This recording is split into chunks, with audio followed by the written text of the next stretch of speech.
ஒரு நாள் கற்கண்டா மாறுன்றது தான் வாழ்க்கையோட அர்த்தம். பெண்ணா இருந்தாலும் சரி, ஆணா இருந்தாலும் சரி, ஒருவனுக்கு ஒரு முயற்சி அப்படின்னு எடுத்தாங்களாம், அது அவங்க மூச்சு போல என்றைக்குமே அந்த முயற்சியை எப்பயுமே ஃபாலோ பண்ணிக்கிட்டே இருக்கட்டுமா. நமக்கு வர தடைகள் எல்லாமே தாண்டி வருவோம். தடைகள் வரும், அவமானம் வரும், அசிங்கம் வரும், எல்லாமே நம்மளுக்கு ஒரு விஷயத்தை ஃபாலோ பண்ணணும், ஒரு விஷயத்தை நம்ம அடையணும் அப்படின்னா நம்மளுக்கு நிறைய தடைகள் வரும்.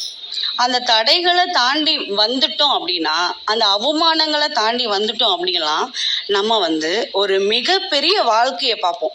ஏன்னா நிறைய கஷ்டங்களை தாண்டி வந்திருக்கோம். ஆனால் அதெல்லாம் ஒரு நாள் நினச்சி பார்க்கும்போது எப்படி இருக்கும், நம்ம இந்த கஷ்டப்பட்டோம், ஆனால் இன்னைக்கு இந்த இடத்துல உட்காந்துருக்கோன்ற ஒரு சந்தோஷம் இருக்குல்ல, அந்த சந்தோஷத்துக்கு என்றைக்குமே அந்த சந்தோஷன்றது மிகப்பெரிய கிஃப்ட் நம்மளுக்கு. ஏன்னா இவ்வளோ கஷ்டப்பட்டு நான் முன்னாடி வந்திருக்கேன். நம்ம எங்கே பேசினாலும் என்ன சொல்லுவோம், நான் இவ்வளோ கஷ்டப்பட்டிருக்கேன், இவ்வளோ நிறையா பாடுபட்டிருக்கேன், இதனால தான் நான் முன்னாடி வந்தேன் அப்படின்றது தெரியும் இல்லையா.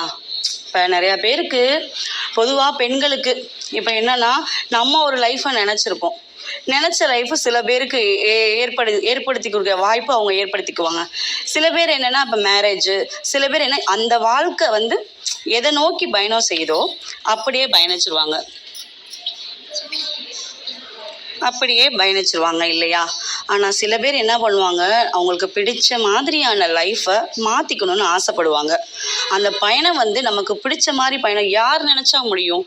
நம்ம நினச்சால் மட்டுமே அந்த பயணம் நம்மளுக்கு பிடிச்ச மாதிரி மாற்றணும். பெண்கள் என்ன நினச்சாலும் நடக்கும். பெண்கள் ஒரு விஷயத்தை நினச்சிட்டாங்க அப்படின்னா அது கண்டிப்பாக மிகப்பெரிய லெவல், அட்லீஸ்ட் அவங்க முடியாத தூரத்துக்கு அவங்க இலக்கை தொடலை அப்படின்னாலும் அந்த இலக்கை தொடறதுக்கான முயற்சிகள் அத்தனையுமே பெண்கள் தொடருவாங்க இல்லையா.